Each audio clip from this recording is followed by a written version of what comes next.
Experiment Nation, I have a special gift for you. If you're in the Airbnb space, or if you're thinking of getting into the Airbnb space, you're an operator with multiple units, your first unit, your 100th unit, just about to get into Airbnb, you are going to want to get this blueprint that I put together for you. Now, I want to give context of how this was put together, because sometimes people assemble these ideas and top 10 lists, top five, top this, and it doesn't have any true valued vetted content. What I've done is I've surrounded myself by the best top short-term rental Airbnb operators in the world. I co-authored a best-selling book with them called Hospitable Host. I've had them on my platform and interviewed them to get the questions that you guys want to learn the most from into the episode, the show, The Real Estate Experiment, as you know.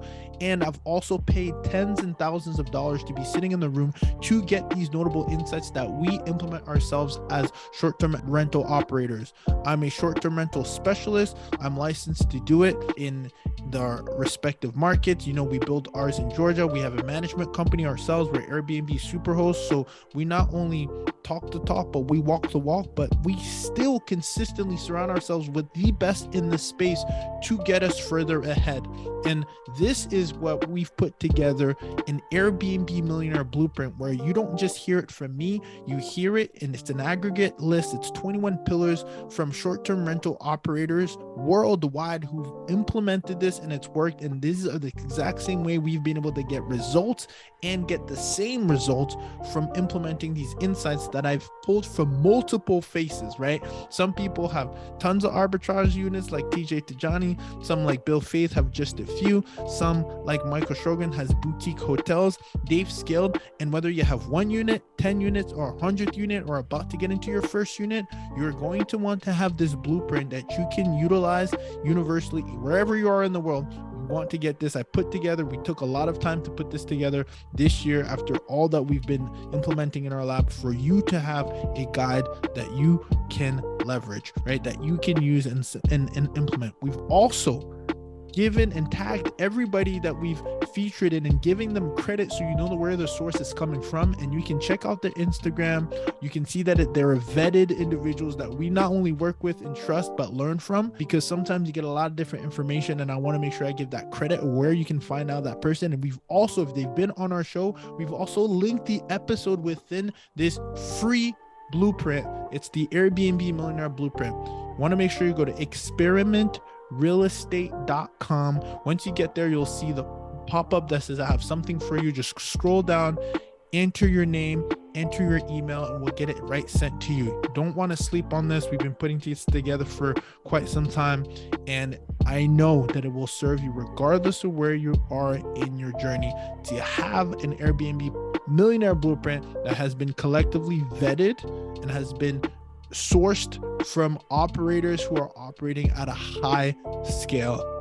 Experiment Nation, you are welcome. Make sure to go to experimentrealestate.com and get your Airbnb Millionaire Blueprint, so that you can also scale to the level of experiments that these practitioners like ourselves have done just for you. Experiment Nation, we'll see you on the other side.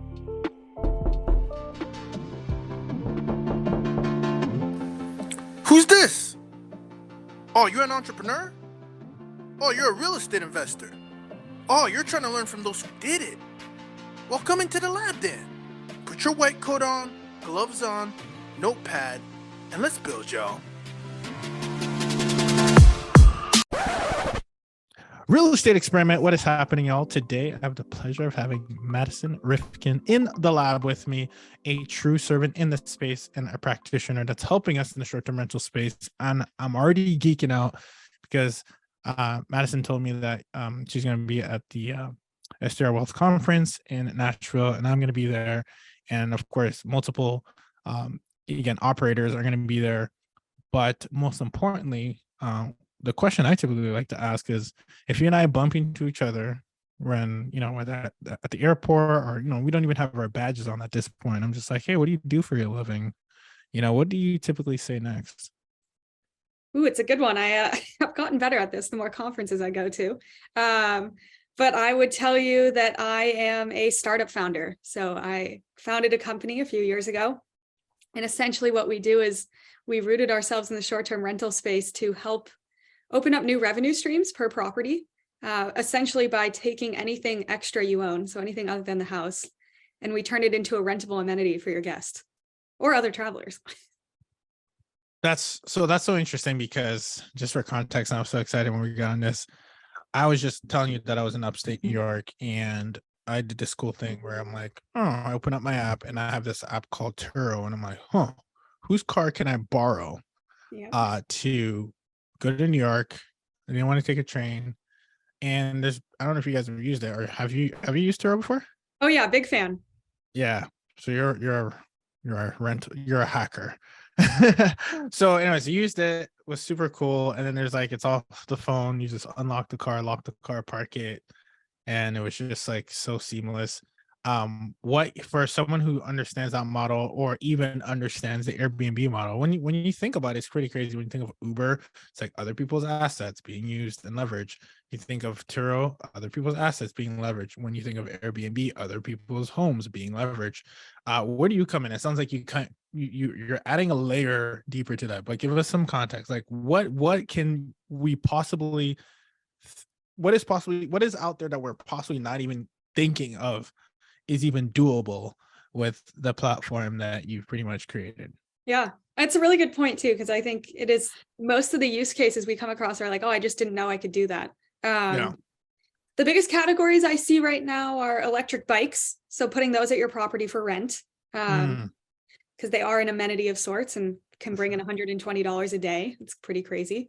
And then smaller stuff like kayaks, paddle boards, surfboards, firewood, propane tanks, beach equipment, all that kind of stuff, that all the extra stuff that maybe has been either offered for free, locked up, put away. Yeah.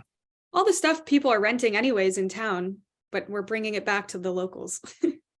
So help me out here, because I might have this stuff in a house, and I want you to help kind of paint a picture of how you are, what's the case study here? Is it that I have these kayaks, etc., in my garage, and like who is this for, and who is this not for? Yeah, so essentially it's for any piece of private property. And the premise that Mount went into this with was that hotels and large properties like that offer these type of amenities, and they are making 30% of their revenue from amenities and upsells. But then when you look at the short-term rental industry, right now, I'd say the only thing really categorized as an upsell is early check-in and late checkout, and maybe a mid-stay clean because of COVID. But really, there's nothing else allowing you to upsell, unless, pen and paper, asking people for cash or their Venmo, and it's a tedious process. So that's really where Mount steps in, and where we came from and where I come from is the scooter industry. We were helping launch thousands of scooters around the world, and really learned how to basically walk up out of the blue to a scooter and rent it with no facilitation or anything. You scan the QR code with your app. So that's the premise we took into this industry, and that's what Mount was built on, is this QR code scanning technology. You can put the QR code GPS tracker on literally anything, attach a lock to it, and then it becomes a rentable amenity. So the guest to use it would go scan the QR code through our app, figure out how they want to pay for it, whether it be by the hour, by the day, for the week. All the app facilitates all of this. And then they're renting it.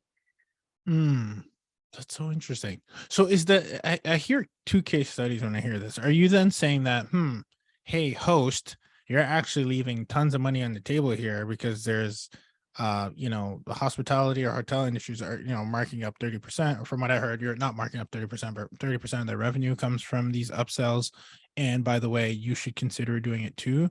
Or is it, or I should say, and not or, and there's also the possibility that, it might be a situation where you have these things that you didn't even know you could offer that, are like, oh, wait, I should totally be monetizing this. So one, it's like, it's already there, but you're just giving it for free. You're not making money and people would pay for it. And then the other, it's like, you haven't even thought about it. Right. And can you give me some pointers of what you feel when you're speaking with people? Like, I'm assuming when you go to this conference and you see the light bulb goes off with a big aha, who is that typically for? What kind of products you typically come across people have that aha moment about, so that the listeners on the other side can also think, oh my gosh, like why didn't I think of that? I know it's pretty crazy. I'd say a use case of both. And the two stats I think no one really knows that Mount uncovered is that 83% of travelers right now worldwide are actively seeking out and paying for upsells. So the first aha moment this property manager or individual owner might have is when I tell them, think back to your last like handful of guests, what questions are they asking you? And it might be, is there a good place to rent a bike around here? Can I go kayaking? Is there a bike path? You know, do you supply firewood or am I going to need to bring it? Like all of those are key indicators that they are going to go spend money if you are not offering it. And then the second big stat that I think a lot of people are not aware of is that when you have 83% of your customer base spending money and buying these upsells, it's not, you know, $100, $1,000. It's $9.2 billion being spent in this industry on upsells. That's how much money is spent every year in this transaction of upsells, amenities. And so they are leaving a lot of money on the table. And when they hear that, coupled with the questions they've been getting asked, I think they start to realize, oh my gosh, like I should be offering these type of amenities and upsells because I can make, you know, $1,000 a month extra per property or door. Yeah, what is that 83% kind of come from? Because I obviously that the statistics, that sounds good, but for context, like what is that? Where is that coming from? Are we talking about the hospitality industry altogether, like the hotels, etc.? Are we talking about Airbnbs? Like what does that 83% come from? The 83 is all travelers, so not just in the short-term rental space, so all hospitality. But Mount's premise is that if you use these rentable amenities through us, you're not just renting them to your guests. You actually can start to capture this entire travel community. So we look at it as more of a bigger picture than just short-term rentals. Yeah, and I think what you're talking about too is the habit, right? Like if you think about a guest that's coming through your doors, they've already been upsold this entire time. Hey, would you want to go? Do you want first class? Do you want Uber Black? Do you want, right? And so it's kind of like, because they're on that behavioral path, that's why stop, right? Because they're almost kind of wired to think it as normal. Now, the only thing I can think of from a like pushback perspective is on the other side, because I always like to have both views here, is, you know, what if someone is thinking that, okay, well, I was offering this as, you know, and I'm thinking I'm going directly to short-term rental operators, Airbnb owners, because that's what we do. We provide our homes to them. And then, you know, we're not going to upsell you on extra pillows. Although, you know, could you? Yeah. I mean, they charge for a cot at the hotel, right? They really do. So, you know, how do you put my mind at ease if I'm listening to this as a host? I'm like, I don't know, like if that, like, can you help me debunk this limiting belief that I have? And if so, what is it that would allow me to kind of give me permission to do it, and how to do it the right way? Yes, I definitely can. Common question, because I think there is this sense when you're a traveler of feeling nickel and dimed, and it's not a good feeling. And so there is a line. And I'd say that we define the line as if your guest is staying with you and they would drive, take an Uber or walk to go purchase whatever you could potentially offer them, then that is a great example of you are supplying them now convenience and an amenity. So like an electric bike is a great example, because typically an electric bike, you're not going to find one free anywhere. So why on earth should you as a host be offering it for free if your guest is going to go hop in a $15 Uber to go rent a $120 bike an hour, when you could be offering it for 90 and they'd be so much more satisfied with what you were offering. So that's the line. I mean, another great example of this to get people to start thinking about this is take a cabin in the woods, upstate New York, Catskills. When I was staying there, they did not supply firewood, didn't tell us that ahead of time. And when we got there, the nearest firewood supplier was a 30-minute drive away. And we accidentally kept buying the wrong amount of firewood. So we'd come back, make our fire, and then an hour later have to go drive another hour to go get more. And if it had just been simply very convenient and on the property, I would have paid a lot extra for that because it was saving me. So, you know what I just thought of as you're speaking there, Madison, is you said the key word is convenience. And one of the things that I think one way that I'm thinking of it out loud here, and I'd love to hear what your thoughts are on this, this is just from my marketing background experiences. You give them a taste, right? Like, hey, the ones that are in the fireplace are yours. If you burn through this one, guess what?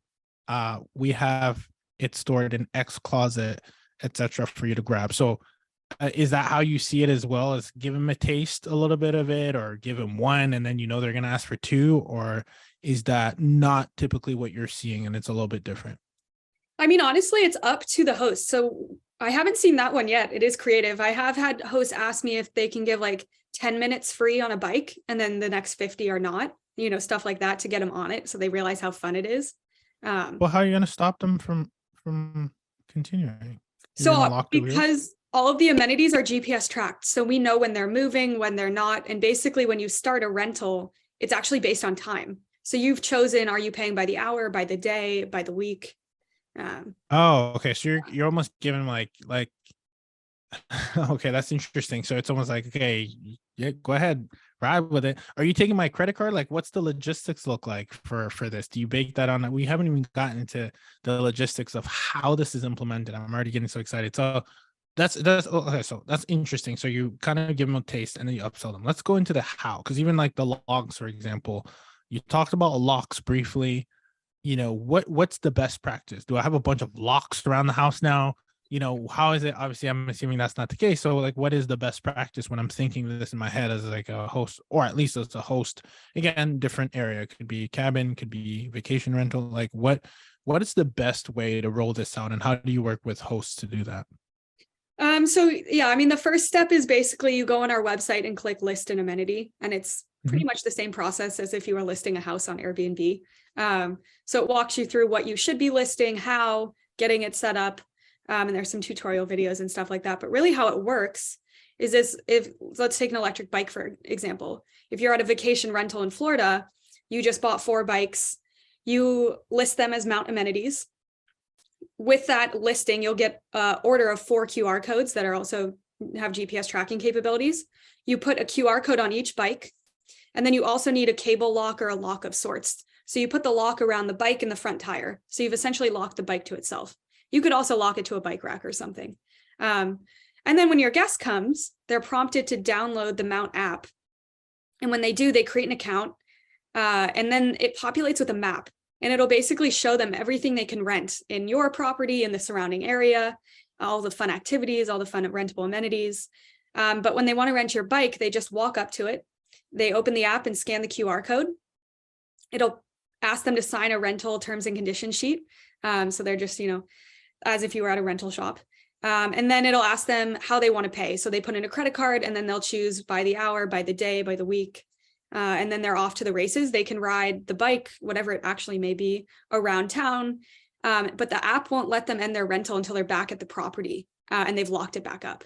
So it's actually the exact same way you would have rented a scooter in the middle of the street. We took that technology. So it's almost like GPS track. So I guess the property is the reference point or the reference GPS coordinates, I should say, Mhm. not to get technical, but okay. And then it's considered locked in safe when it's identified that it has its proximity to the home, at least. Yeah, and then the guest does have to lock it back up and secure it, and they have to take a photo. And if they don't do it Yeah. right, they get charged a fee. Okay. Now, what I always say is, in order for us to work together, we got to be transparent here. I'm not saying you and I'm saying like the listener. I'm like, okay, like, what are your fees, right? Like, or is it membership style? Is it you guys take a commission from what you charge? And again, I think that's important so people can Yeah. really get engaged. No, we're very transparent with this. Basically, it's free to list an amenity. When you order the QR code, I think it's $2.50 right now for shipping. So order to your heart's content. And then after that, it's up to you to get your amenity live. And then once it is and it can be rented, once it starts generating money, that's when we start making money. So we're only winning if you guys win. So let's take January, for example. It didn't make any money, you're not paying. If it makes money in February, we take the first $15. Mhm. And then the rest is yours. And then our other fee, we actually bake in to the guest. So you get to keep 100% of your revenue, essentially. If you put your rental at $10 an hour, you're getting that $10. Oh, so how are you charging the guests then? We add a 20% fee. So if you list your bike at $10 an hour, the guest actually ends up paying 12. Smart. That's really smart. And we noticed the guest is not very price sensitive because they wanted to do the bike anyways, and it's a fun Yeah. activity for them. So Yeah, no, they're emotionally invested too, right? Like they're already here. It makes sense. What that's so interesting. So you guys must be, let me understand. Are you, when I'm listing my amenity, I'm listing it on your website, or not on the website, but I'm creating a portal. Mhm. Yeah, Okay. you have a management portal, so you can see when stuff is being rented, how much it's being used, all that stuff, and you get You all know, the guest details. you know what I'm gonna ask you, right? No. I'm gonna ask you, what is the thing that is getting booked the most across the board, so I could get them, those things in my properties ASAP. What are you seeing? And I'm sure again changes whether you're short-term rentals, cabin, vacation rentals, but like, what would you say are like the top 3 items that, if you have that data, do you have that data? We do, yeah. Right now, electric bikes across the board, but really just for a vacation rental, so a larger property, not like a one-bed apartment. Yeah. But for vacation rentals, electric bikes are by far the biggest winner. I think they became so popular during COVID, but also really hard to get your hands on. So when the traveler comes, they're like, "Oh my God, this is so fun and cool." Funny story around that, we actually thought the winner was going to be electric scooters, and then when we dove into the data, it turned out to be bikes. So An electric bike, I only see those we were just talking about because we're both in New York together. We have like, there's like those things that people are shipping like pizzas in, or the delivery people and everything. Like they have those like yeah, electric, like motored. Is that what we're talking about? Like the ones with that? What's an not that electric heavy bike? duty. Oh, It still looks like a cruiser, like a beach cruiser, but it is pedal assisted. So when you're pedaling, the motor kicks in and you don't have to work as hard. man, people are getting so lazy. That's crazy. Um, Honestly, though, once you hop on an electric bike, like you're never you can going never back. go back. Yeah, You're that's really like when I see those scooters. I don't even think I've been on one of those, like the bird ones or whatever. Are they Mhm. still around? Slowly dying, I'd say. Did that startup fail? um, no, they've managed to still stay around because they went public, but it was one of those failed SPACs. Um, Yeah, they raised a Now bunch of they're money like and stuff. trying to become profitable, but I don't know. I don't see it. That's wild.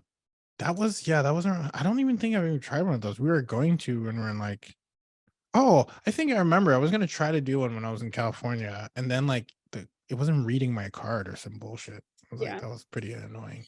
Um, so I never got a chance. But that, okay, hold on. So electric bikes, that's crazy. I need to Google this. What's an electric bike look like? I thought I knew what electric bike looked like. So electric bike, what's number 2? What do you got for me? I'm Googling this. So number two, I'd say a very popular one for these cabins. I call them cabins in the woods. Mhm. Is propane tanks and firewood. And I think it's Oh, people who have those type of properties will resonate with this. But the big problem our host had was that the guest was either over consuming firewood because they were offering it for free and they'd burn a log and not use it actually, or they'd take it home with them, which is crazy. So they were going through pallets of firewood in no, weeks, that's wild. unsustainable. And then for the propane tanks, it really came down to management, and they didn't know when they were being used. The guests would show up and the tank was empty, so it's just a nightmare to manage. So with Mount, if you offer it on our services, you can actually see when it's being used, so you know when to refill and stuff like that. Yeah, that's I don't know why my mind just went to like what is it? What are those machines called? Like when you like, I can't think of the word. Oh my gosh. It's been a long day today. Dispensers, like you put like a Gatorade and you get like a drink Oh, a bag. vending machine. Vending machine. Oh my god, Ruben, what a concept. Yeah, so vending machine. So it almost like got me thinking you would give like, hey, like here's a really delicious wine. By the way, if you want another one, ching, like, you know what I mean? Like, I don't know. For me, that's where my mind Yeah, went. Like, but alcohol is a yeah. gray area that I have advised Mm, against, just because I do think you need a liquor license if you're going to yeah. sell it. Yeah. I mean, give it out for free. I don't think you need a license, Yeah. but we did have these new amenity boxes that are actually kind of catching fire in the industry. It's like a mini bar, but it's not a refrigerator aspect. It's just a lock box that works with Mount. You put on the QR code and you can put whatever you want in there. Like if you want bachelorette themed stuff, if you're in Phoenix and you're getting all these parties, and then I they see. purchase it. It's a purchasable amenity. Speak to your lawyer, but I like what you're saying. No, I'm all jokes aside. That's really neat. Okay, that's really neat. Like almost like a see-through. And then yeah, I mean you can get really creative. Obviously, you want to be on the safe side. Obviously, like we talked about, alcohol is very serious, right? But you can give things that a bachelorette group or bachelors would like, right? I That's mean, if so you're offering interesting. firewood, maybe throw in a Yeah. s'mores kit. Oh you now you got your marketing hat on. Yeah. So we actually started the interview a little backwards. Well, because I always say that you're a reflection, or your business is a reflection of who you are. So let's go back to the marketing thing for a second. Like who is Madison? Like how did this come up? How did you go and say, you know what, I'm gonna create a company called Mount and I'm going to serve? Like where did that come from? I think it's a crazy story because I essentially started this company when I was 12 years old. Um, What? I want to say the fifth grade, but maybe I was younger than that. But I grew up in an entrepreneurship family and just kind of knew that I needed to be inventing and be a CEO and start my own company. And Love so that. when I was 12, I actually created a bike lock. It was like retracting cable, built it onto the bike, partly because I just kept forgetting mine. And entered into this like Shark Tank style competition, and I won. And I got a What? fully funded patent. Wait, So that's awesome. yeah, that was just an experience in and of itself. And so I had these like incredible tools when I was 12, which is like not normal 12-year-olds are doing that.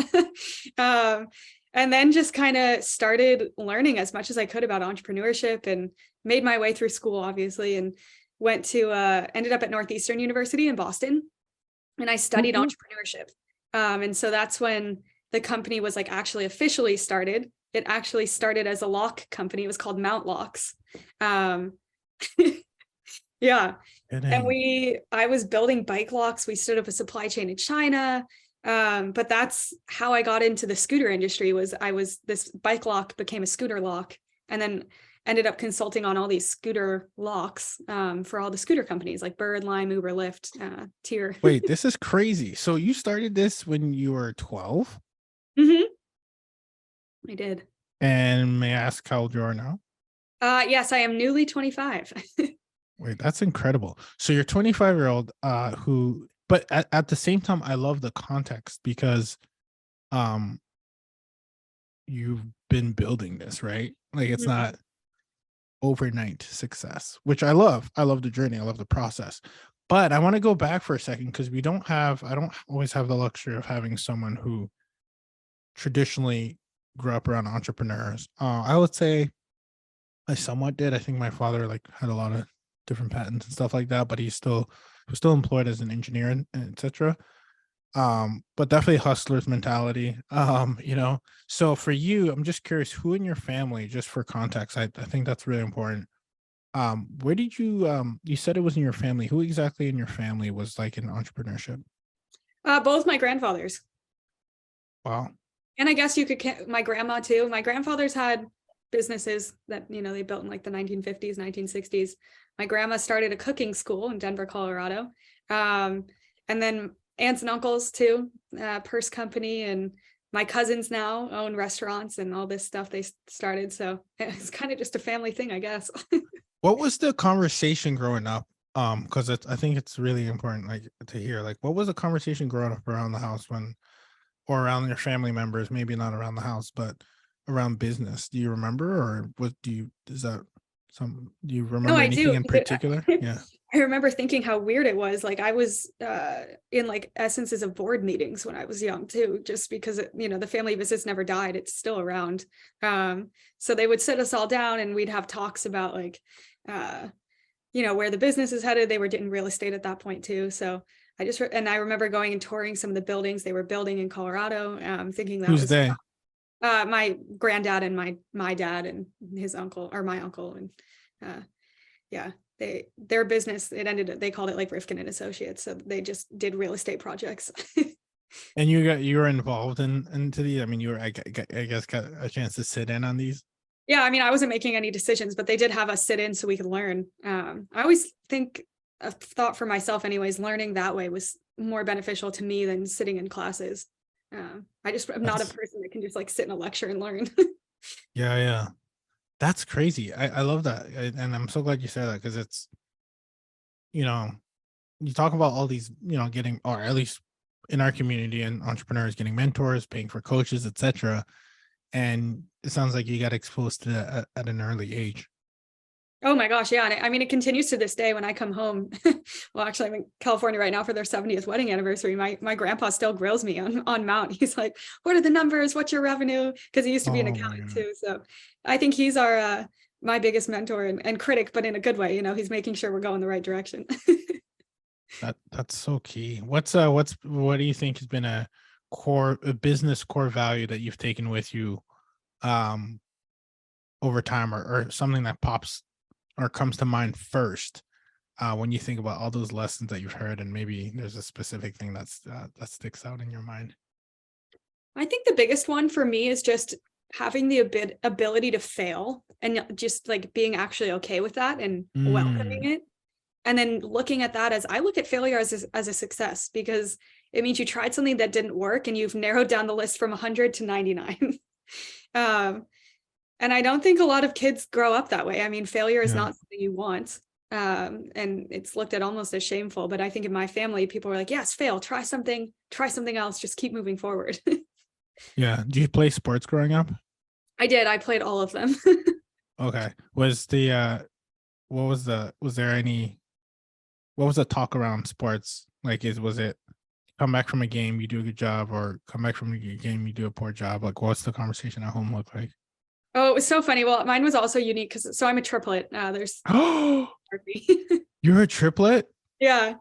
All right, this is gonna sound creepy, but I'm like, okay, so my roommates in college were twins, and they're my best friends today. And I just got married. I actually had a dilemma where I couldn't have both of them, so I, had to opt out. But anyways, that's a whole different story. So I've seen them, like, and they build businesses together, and like still to this age. And so I've kind of had this obsession where like I want twins.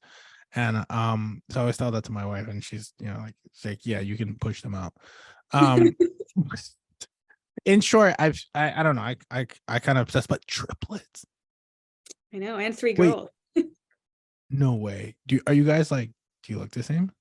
Kind of. I mean, some people, if you don't know us really well, me and Lacey get confused sometimes, but we're not identical, so no. And then they've dyed their hair and stuff like that, so not so much anymore. But I would literally dress my kids the same, like all 3 of them. I don't care. My mom did until we had a say in the matter, and then we didn't. No, I'm gonna be like, as long as you're in this house, you're dressing the same. Just for shits and giggles. Okay, sorry, I had to geek out. This is my personal geek out moment. That's crazy. Triplets. Oh my god, I have so many more questions now, unrelated to. Maybe it might be related. Did you ever so let me ask this now that we have more context. You guys, I told you, experimentation. I got you. We're diving deep. It says a lot about the person, their business, etc. So we got to dive deep here. So growing up, were you working together on things, or was it more like, no, like I need to, because I get the sense that maybe there's again, it's crazy to say triplets. Twins, I've seen either like work really well together, or they're like, no, like I want to be my own person type of thing. So what was your situation like with your siblings, if you don't mind sharing? Oh yeah. I mean, we had different moments, because like when we were all in this, like we grew up basically playing the exact same sports. My dad was our coach and we were on the same team, and everyone I think watching would find it very weird where we were playing soccer and I could just pass it across the field with looking the other way because Abby or Lacey was over there. And it was like some weird triplet telepathy thing. Wait, do you still have this today?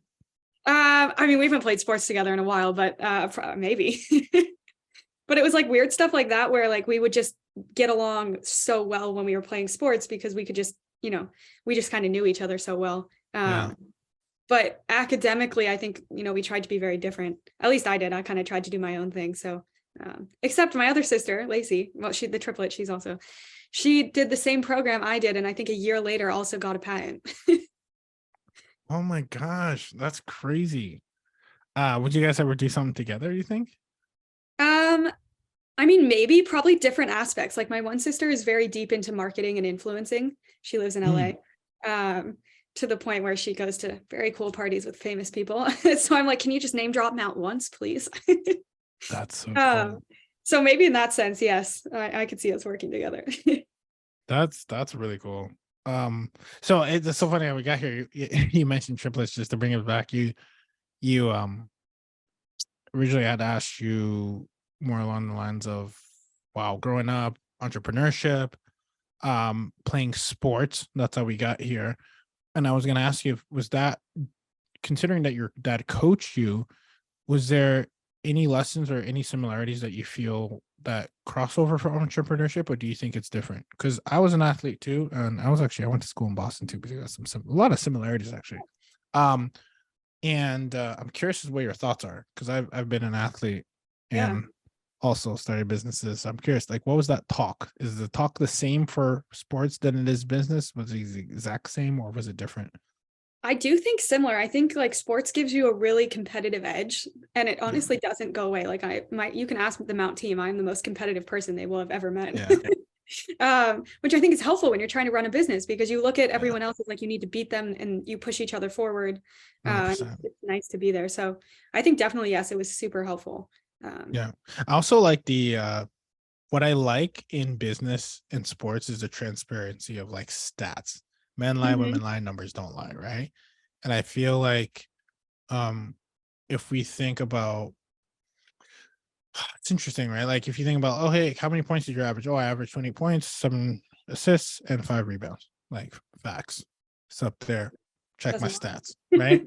How much revenue did you gross? Oh, word. This is how much I gross this month. This is how many can, per client. These are my margins. Very straightforward. I think where I have an issue, and I've done both. I'm still consultant. I've had W-2s, etc. And I've gone through the school system. It's kind of like what you said earlier. It's the whole failing thing. It's like, and I see that that doesn't transfer well for someone who's like a perfectionist, who's a straight A student. Sometimes it does, but sometimes it doesn't, because you're kind of seeking perfection, Mhm. right? And you're not going to do something you're not good at. Whereas in sports, got to work on your left, man. I'm not a lefty, right? Got to Yeah. work on that weakness. Or, hey, what I love about sports, when you hear people say, hey, you know what, we couldn't get together. Like if you ever listen to somebody speak or an athlete speak after a game, you're like, how do they sound so positive? It's literally that. Like you cannot be too low. It's Oh like, my gosh, yeah, we got totally. to look at X's and O's. We're gonna go execute and give the best we got. And like that's an actual thing. It's not small talk. That's how we need to think. Just like you said, it gets, an error and a mistake or a failure is just one more elimination towards what you're trying to go towards. I love like what I'd love to hear, like, where do you stand on that? Do you agree to some of that? Do you agree to all of it? Do you actually have some points you want to pull out that you're not loving? Because I love this conversation. I was thinking about like the ideology of sports business, and then how it's different also from academia, and how it's a little bit different. Yeah. No, I think it relates perfectly. I mean, I think the other thing it gives you is an element of leadership, which you Mhm. definitely need when you're running a business. But Yeah. it's like, being the team captain or just being on a team, you have to remain positive, because if you don't, your team morale gets low and you lose the game. But if you're able to stay positive, and get everyone else through it, I think, a lot of similarities there too. The one thing I also like is that I think as an athlete, especially now, like I became a pretty good golfer during college and have carried that through. You need Oh, a nice. really short memory, because if you Yeah. remember all of the little bad things, you're just going to No. dive deeper. And I think the same thing is true with business. Like you can't remember the one person that told you no, because if you do, you're Oh never going yeah, to go out that's and you're find a done. yes. That or a client that upsets you, that says your team is trash, this sucks. Like if you take that to heart and you're in your head, and we see this all the time with athletes too, and because sometimes you're human. It's like, I played basketball until college, and it's like shoot or shoot. If I Oh miss the yeah, last one, you I'm can't pulling stop up on the shooting. next one. Like that's it is what it is. I was the shooting Uh guard. yeah, same. I'm telling you, guys, stop twinning on me. I might be that quadruplet. So, but no, it's I can't even say that to a triplet. Stop twinning. That's like a disrespect. It's like I'm a triplet. So I'm gonna have to come up with a new term. But yeah, shooting guard. I love preparation. Like Mhm. like I mean I still work out hard to this day. Just I feel like I preparing for something, but I'm not. But it's like it's that preparation, that persistence, that consistency. There's so many core values that carry over. The cool one I like too is the hecklers, because I feel like whenever someone used to heckle Yeah, sports, I was like, well, okay, let me just prove you wrong and make this shot. yeah, yeah, And I do yeah. that now. Like I've been fundraising a lot recently for Mount, and you get like 200 no's and one yes, and it's so fun to get the no because I just laugh and I'm just like, I mean, clearly you couldn't see the vision, but like in 5 years, you're going to be one of those people who post this Ooh, letter saying how wrong you were. Like, I can't believe I talk passed to this him. investment. Talk to him. I love it, Madison. Talk to him. That's really cool. I love that you have that. And honestly, I think that's what it takes. What's your biggest lesson from business? You've been doing this, gosh, if you started at 12, you've been doing this longer than I have. I mean, shoot. Uh that's crazy. What's the deal? What's your biggest key takeaway? Not that there's one. I don't, here's the secret. Like, I don't think it's that, but I think one of the core things. I have mine I'll share with after, but I'm curious, like, what's yours? Like the main key takeaway from you from your years of business? Well, I think for me, because I was so young when I started, is I had to surround myself with like pretty much anyone that was smarter than me because I Mm, had such limited knowledge and I really just needed to learn. And so, I mean, we've done that to this day. I'd say everyone on the Mount team is way smarter than I am. Like, yes, I can communicate the vision and talk, but other than that, I can't write code. And we have an excellent marketing person, and my co-founder is phenomenal at hiring people. So I think that's like, you have to go into this kind of being humble, because like if you think you're the smartest one in the room, you're mm. clearly not. Like no one is. You need like a well-rounded people behind you to help drive everything forward. So I always Well, thought that one was a good one. love that. I think there's a quote that I don't know if Steve Jobs said this, but he said, we yeah, this is what I said. He said, we hire people to tell us what to do. We don't hire people to tell them what to do. Hmm. Which I think is key, like 100%. Like, one of the things I've been on, I think recently, is who, not how. Um, it's kind of like anytime there's a problem in the business, it's kind of like, hey, who can solve this, right? Like, who do we need to bring on board? Who do we need to hire? Like, not so much like how, because how is just limited to your capacity of thinking. And who is the person who can find the other who to then get us the answer, right? Um, that's been a big one for me. Have you read the book, by the way? Who, not how? I haven't. No, that's a good one though. Oh, that's a really good. That's one of my favorites from this year. Um, who not how? Who is that by, guys? Experimentation. I got some bars for you guys. So I always post it on my Instagram actually when I'm reading. But let me see what's in my library here. Who not how is by Dan Sullivan and Dr. Benjamin Hardy.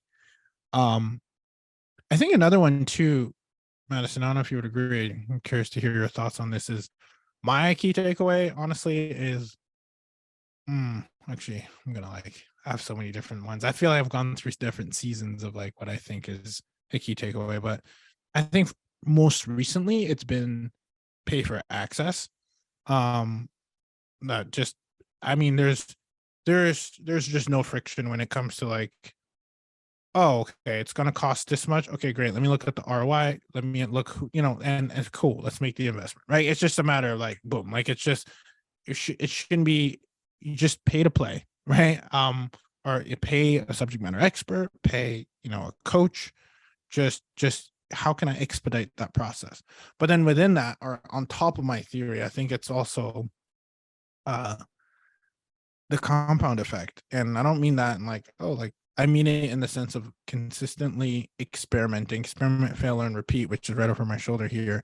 Like if you, it's not a matter of if, it's a matter of when, if you stick with it. And I know as an entrepreneur who I've started different businesses, it's been like, even the ones where you pivoted, I'm like, dude, that could have worked if you stuck with it. Like everything works. It's like, will you work? Will you do the work? And you don't have to do the work. Maybe you hire people to do the work, but will you stick with it? Because the grass is greener, and like this opportunity, or let me do that, like software as a service, like all these things. And it's like, if you stick with it, it works. And now I think the question is, or the challenge is, are you operating the right vehicle? And in addition to that, perhaps are you operating in your zone of genius, right? Or do you know what you should not be doing? And then if you can tie those things together, I feel like that would be my key takeaway right now, where I'm at. It's kind of like, if you can, identify the right vehicle, operate in your zone of genius, and then ask who, not how, and then be consistent. Woo! I don't know. I think those are the ingredients. Definitely. I completely agree with that. I mean, there's so many though. That's the beauty of it, right? Because that doesn't have to be the only ingredient, but I think that's the one I resonate with. Mm-hmm. It's interesting. So how'd you come up with Mount? Like the name Mount? Where's that? The name Mount.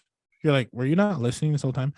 No. How did you come up with the logo, the Mount? Not that logo matters, but like the name Mount. Why Mount? Yeah, the logo actually has greater significance.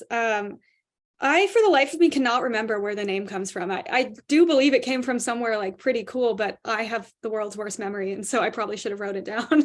Is it mountains? I mean, I do tell people, it's like when they don't understand me that I said mount, I'm like, oh, it's half a mountain. Kind of an ode to Colorado because that's where I grew up. Okay.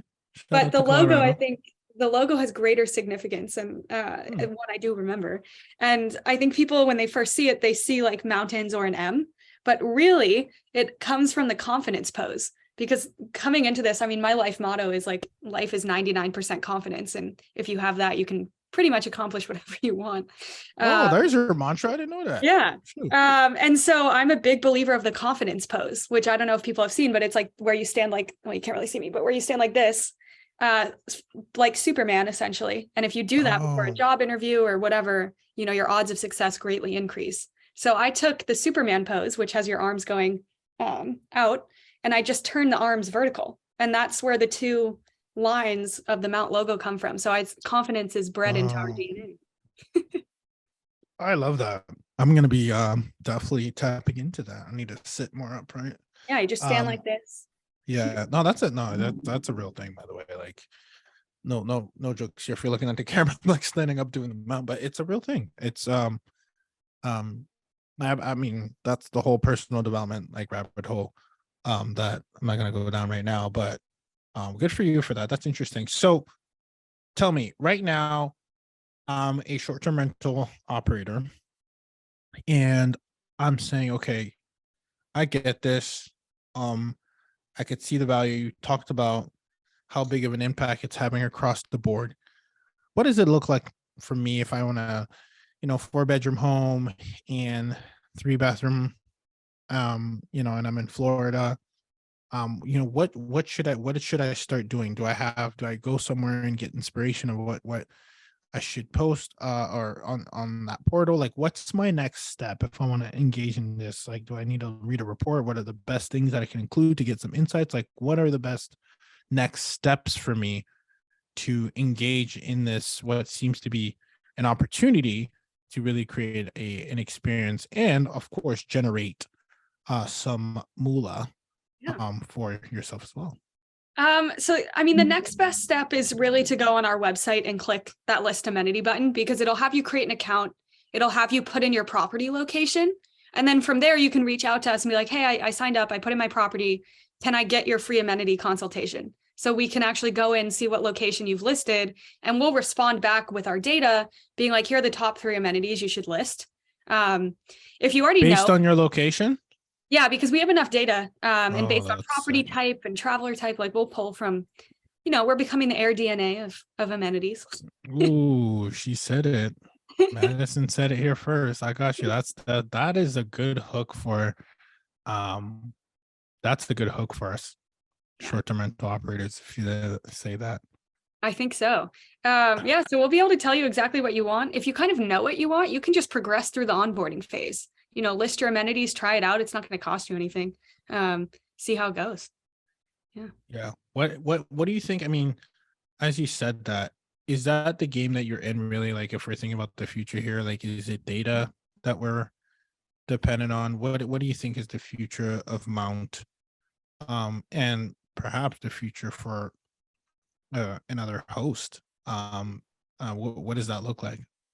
I actually see the future being a lot bigger than that. And really, I think Mount is on the path where these rentable amenities are going to be in every aspect of your life. So when you're living or where you're living, when you're working and when you're traveling, because it's all blending. And so we've seen this thus far with the travelers that do use Mount, is that they travel to Florida, rent a bike, rent a scooter, whatever it may be. And then they come back to New York and they're in their studio apartment that fits absolutely nothing. And they're like, oh, I'm going to the beach next weekend. Like, I just need a towel and a beach chair. Like, can I rent that on Mount, even though I'm not in an Airbnb? So I think that's where we're headed, is these rentable amenities are going to be in multifamily complexes. They're going to be at offices, if those even exist anymore. They're going to be in short-term rentals, hotels. And honestly, if you have a house and just want rentable amenities, it's going to be a way for pretty much everyone to connect with each other via these amenities. So that's interesting. So you're saying basically that you might be working on somewhere. I'm like, I'm looking for blank. And I might just put that in my zip code, and then I might just see a bunch of Exactly. That's where we're going. damn, that's crazy. So what's the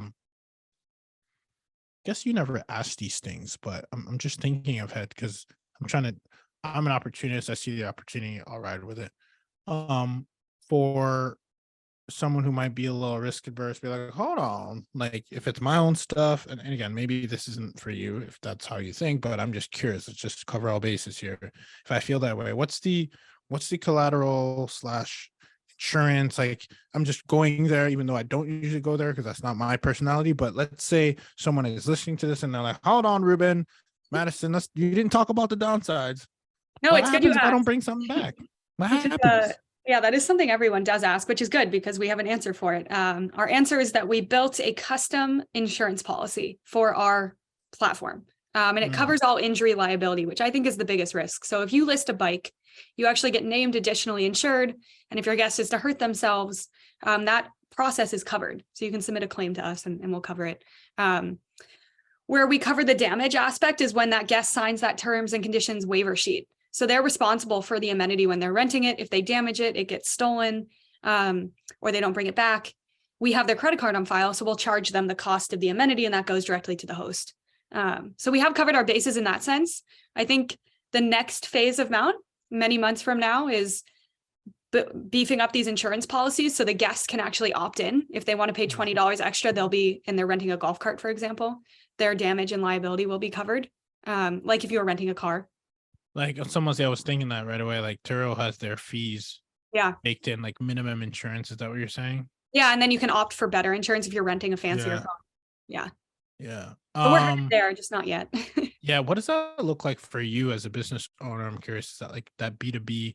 Like, how are you, speaking of making calls and getting no's? Like, what does that look like? Do you call like a state farm, be like, hey, like I'm a business owner that has this model, and this is like what I'm just curious right now, as from business owner to business owner, like how do you even foster relationships with these? Yeah. What does that even structure look like, right? Just out of curiosity. I think the only reason we were able to do it was from the networking I had done in the scooter industry, because in the scooter industry, they had to custom build these insurance policies because no one had rented scooters off the street before. And there were like 3 carriers in the world that would make these policies. Lloyd's of London was one. I want to say Beasley was another, and there was a third. Luckily, I had known all of them by working with them with scooters. And so I've worked very closely with one group now for a while and have basically modified this scooter policy for what we need. And I really believe it's my networking and these like built relationships over the last like 5 years that have made this possible. And we just keep pushing the boundaries too, because I, 6 months ago, I was like, we're thinking about renting kayaks. Is that covered? What about golf carts? Yeah. That's crazy. Yeah. Good for you for doing that. How do these insurance companies, and I'm sorry, I'm going into insurance territory here, so if there's anything that you feel like is not in scope or that you can't answer, definitely let me know. But I'm just curious, like for my car insurance, it's like, okay, I'm paying a premium every month. For my mortgage, I'm doing the same. For if I'm renting a Turo, that's also, the case, right? So what is the process for who's issuing the policy for an item? Is it the owner on the owner side? Is it you as the vendor that's providing a platform for the owner? Like, I'm thinking about like air cover. Like, how does that work? I'm just trying to understand who's covering what So yeah, yeah. Mount pays the premium, so we pay for the policy monthly. And then anyone who lists on our platform, we submit to our policy as additionally insured. So your location gets named, your business, if you have a name for like an LLC. And then, yeah, that's the piece that we do on our end to cover you guys. That sounds insane. Yeah. That's pretty cool. Like, that's massive. But what I'm saying is insane in the sense of like, I don't know what your premium is, but I'm assuming it's not cheap. No, and that's why no one individually can do it, because it is very expensive. Are you guys? I mean, to give you an example, like the scooter policy from the micromobility world, I think minimum was $100,000 a year. And this is so in your case, if you're covering like all these different items, how are you, like, you're funding this up front? Why? Like, is it just because that's what allows you to run your business? Like, it's the cost of doing business? Yeah, I mean, it was really one of the biggest barriers to anyone doing this themselves. And it was the reason at first we were getting a ton of no's, because no one wants to take on extra liability and risk. And it's such a gray area for all of these property owners. And so, I did the economics of the business, and it was something we had to offer. I think I look at it as our competitive advantage too, because no one 100% do it. Yeah, the barriers of entry right there. Like, if I'm trying to compete with you, I might have to front up some cash. Yeah. And and have the relationships. I just said that, the relationship. That's it. Like, you need to have that where it's like, okay, we know, that's crazy. I've never, like, that's a whole different podcast. Like, on insurance, I know the insurance companies make a killing in, well, I know this because we actually, on the short-term rental side, we work with insurance policyholders that relocate individuals who have had a, like a home kind of issue, fire, log, whatever, flooding or anything like that. But even on I heard the pet industry is crazy, because you're but that's a whole different model, because we're talking like B2B insurance. And yeah, it'd be interesting to dive deep into the numbers on offline or some other time about like how much it's costing you and how you figure out, like, if I'm playing grandfather role right now, like what you just said is like, hey, what are the numbers? What's your ROI? Like, on that, like, that'd be interesting. That's a whole like balance sheet. It'd be so interesting to just see like what that looks like. But that's for another call. I have to wait until we go public. Just kidding. Well, that's another thing too. You can't just, lift over the hood like that. I mean, I know we got somewhat of a relationship going on here now. We know each other. You came to Experiment Nation. You give us the gems. You give us all the, but yeah, again, that's very internal. But I'm just curious as a business owner of like, wow, that's an interesting overhead. Oh, definitely. Well, yeah, with that said, shoot, might be a shareholder. You might have an investor on your hands. You missed it. About a year ago, we did let our initial customers become investors. No. Where were you at? I blame that on Mark. Mark, where you at, bro? What's going on? I don't think I knew, on Mark. you, man. Boostly Connect. I know. Too late. No, I'm so glad. Shout out to Boostly Connect, by the way. If you guys aren't following Mark Simpson, he's doing some amazing things, aka founder of Boostly. That's why we're here. Boostly Connect. You can see the book direct playbook right over my shoulder here. So shout out to Mark for getting us together. But with that said, like, you obviously got an incredible journey ahead of you, and you're doing an amazing job. You're crushing it clearly, and I'm looking forward to seeing your growth. For those who are listening who want to start tapping in and offering again convenience to their existing guests and as hosts, and obviously be able to add an additional revenue to their short-term rentals and their business, right? And it's not limited to, especially based on what you told us. Where can they go in order to sign up? I know you mentioned it earlier, but I want to be super clear that we don't miss this. And if for those who are driving, keep your hands on the wheel. We'll include that in the show notes. But where do we go? Where do we check you out? And how do we get a hold of you? Yeah, I mean, you can go to rentmount.com. That's the main URL, but also I'm on LinkedIn pretty much every day. So you can also message me there, and I'll connect with you and point you in the right direction. That's awesome. And considering that you're the data person. What's on LinkedIn that I'm missing on? Is that what do you up to on LinkedIn? Are you engaging with people? Oh yeah. I mean, Business? Yeah. everyone that works for Mount, I think I've LinkedIn stalked at one point or another. And Yeah. that's kind of where our brand is with the partners and stuff like that. So I'm a big Good fan. for you. Yeah, LinkedIn's dope. I'll make sure to connect with you on there if we're not connected already. Actually, I'm gonna do that right now. But with that said, I just want to thank you so much for coming on our platform, sharing your story, and we'll definitely make sure that we go to rentmount.com and check you out. And obviously on LinkedIn, you can look up Madison Rifkin on there, and we'll be sure to find you. But thank you for coming to the lab. And just like that, we are out.